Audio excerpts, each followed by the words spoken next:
আমাদের আজকে সমাবেশের মূল লক্ষ্য উদ্দেশ্য সম্পর্কে আমরা ইতিমধ্যে বিভিন্ন পর্যায়ের দায়িত্বশীলদের থেকে গুরুত্বপূর্ণ আলোচনা শুনেছি। আল্লাহ কবুল করলে আরও শুনব। তবে আপনাদের কাছে পরিষ্কারভাবে আমরা আপনাদের মাধ্যমে বর্তমানে অন্তর্বর্তীকালীন সরকারকে আমরা জানাতে চাই যে আজকে আমরা রাজপথে একত্রিত হয়েছি কি দাবিগুলো আদায়ের জন্যে, বিশেষ করে জুলাই সনদের স্বীকৃতি সহ এই বাংলাদেশকে সুন্দর একটা দেশ তৈরি করার লক্ষ্যে যে জুলাই সনদ তৈরি হয়েছে, এই সনদের আইনি ভিত্তি জাতীয় নির্বাচনের আগেই এটা আমরা চাই এবং দিতে হবে। সমস্ত রাজনৈতিক দলগুলো এই আইনি ভিত্তির ব্যাপারে, গণভোটের ব্যাপারে তারা একমত পোষণ করেছে। কিন্তু আজকে বাংলাদেশের ভিতরে উল্লেখযোগ্য যারা কয়েকবার দেশ পরিচালনা করেছে তার ভিতরে একটা দল হলো বিএনপি। আজকে বিএনপি যে গণভোটের ব্যাপারে প্রস্তাব রেখেছে, যেদিন জাতীয় নির্বাচন সেদিন নাকি গণভোট। সম্মানিত আলোচকরা বলেছেন আপনারা জাতীয় নির্বাচন করবেন কোন আইনের ভিত্তিতে? সেই আইনের ভিত্তি হলো জুলাই সনদ যখন আইনি ভিত্তি পাবে তখন জাতীয় নির্বাচন আইনি ভিত্তি তৈরি হবে, নাহলে সেটা অবৈধ নির্বাচন হবে।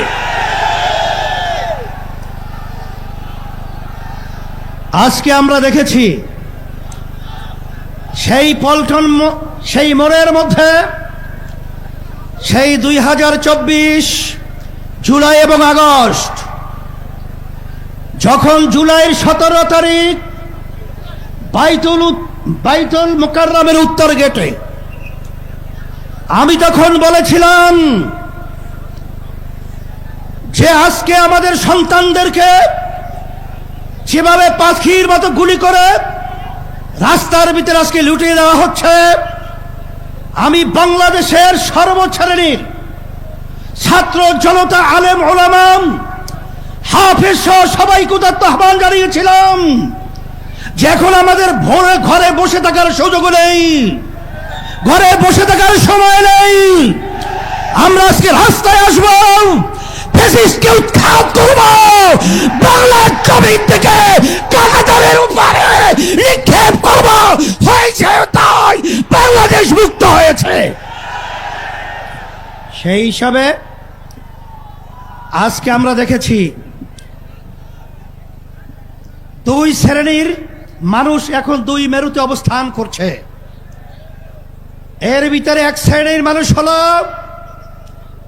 যারা নাকি আমরা দেশ প্রেমিক, আর এক শ্রেণীর হলো ক্ষমতা প্রেমিক। ফ্যাসিস্ট আওয়ামী লীগ সরকার তারা দেশ প্রেমিক ছিল না, তারা ছিল ক্ষমতা প্রেমিক। তারা কিন্তু এক পর্যায়ে আমাদের বাংলাদেশ থেকে পালিয়ে কাঁটাতার পার হয়ে ভারতে অবস্থান করছে। নব্য যারা ফ্যাসিস্ট হওয়ার চিন্তা করছেন, যারা গণভোট নিয়ে নির্বাচনের আগে দেওয়ার ব্যাপারে তালবাহানা করছেন, আমি তাদেরকে উদ্দেশ্য করে বলতে চাই আজকে বাংলাদেশের ছাত্র জনতা, সর্বশ্রেণীর মানুষ আজকে জুলাই ভিত্তিক আইনি সর্বপ্রথম চায়, তারপর জাতীয় নির্বাচন চায়। কিন্তু আপনারা যদি এই জুলাই সনদ আইনি ভিত্তি দেওয়ার ব্যাপারে দড়িবসু করে থাকেন, আমাদের বাংলাদেশের 3 দিকে ভারতের কাঁটাতারের বেড়া, কিন্তু আপনারা পালাবেন কোথায়? আপনাদের জন্য অপেক্ষা করছেন সেই দক্ষিণে বঙ্গোপসাগর। এছাড়া কিন্তু আপনাদের পালাবার কোথাও জায়গা নেই। সেই হিসাবে সকলকে আহ্বান জানাবো, ভালো করে বুঝে নেন, জেনে নেন। অন্তর্বর্তীকালীন সরকারকে আমি অনুরোধ করছি, আমরা অনুরোধ করছি যে আপনারা যখন আমেরিকায় গেছিলেন তখন তিনটা উল্লেখযোগ্য দলকে সাথে নিয়ে গেছিলেন, জামাতে ইসলামী বাংলাদেশ, বিএনপি, এনসিপি। কথা ঠিক কিনা? তা আপনারা জাতীয় নির্বাচনের আগে গণভোট দিতে আপনারা কোন প্রক্রিয়া, কোন হিসাব লাগবে, অঙ্ক শিখাতে হবে। আজকে এনসিপিও চায় যে গণভোট আগে হবে, তারপর জাতীয় নির্বাচন হবে।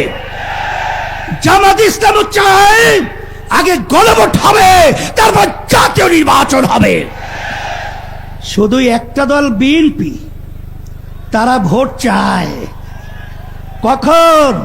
জাতীয় নির্বাচনের দিন। বাংলাদেশের মানুষ বুঝে গেছে আপনাদের উদ্দেশ্য ভালো না। যদি আপনাদের উদ্দেশ্য ভালোই হয়ে থাকে, যেখানে আইনি ভিত্তির ব্যাপারে একমত আপনারা পোষণ করেছেন, সেখানে গণভোটে এত গড়িমসি কেন? এটা জাতির কাছে পরিষ্কার হয়ে গেছে। আমরা অন্তর্বর্তী সরকারকে বলবো, আমরা শান্তিপ্রিয়, বারবার রাস্তায় রোদ্রে আমাদেরকে পোড়াচ্ছেন, আপনারা পুড়িয়েছেন, আর কত রাস্তায় নামতে হবে? এরপরে পরামর্শ ভিত্তিক আমরা বাংলাদেশের সর্বস্তরের মানুষদের নিয়ে এমন কর্মসূচি ঘোষণা করব, আপনি গণভোট জাতীয় নির্বাচনের আগে দিতে বাধ্য হবেন, বাস্তব দাবি মানতে বাধ্য হবেন ইনশাআল্লাহ। সেই দিক থেকে আমাদেরকে ও পথে আপনারা হাঁটাবেন না, আমরা ও পথে হাঁটতে চাই না। আজকে জাতীয় সমাবেশের মাধ্যমে আপনাদেরকে আমরা বারবার অনুরোধ করছি, এরপরে যদি আপনাদের শুভবুদ্ধি উদয় না হয়, তাহলে কিন্তু পরবর্তীতে আমরা কঠিন কর্মসূচি দিতে বাধ্য হব ইনশাআল্লাহ।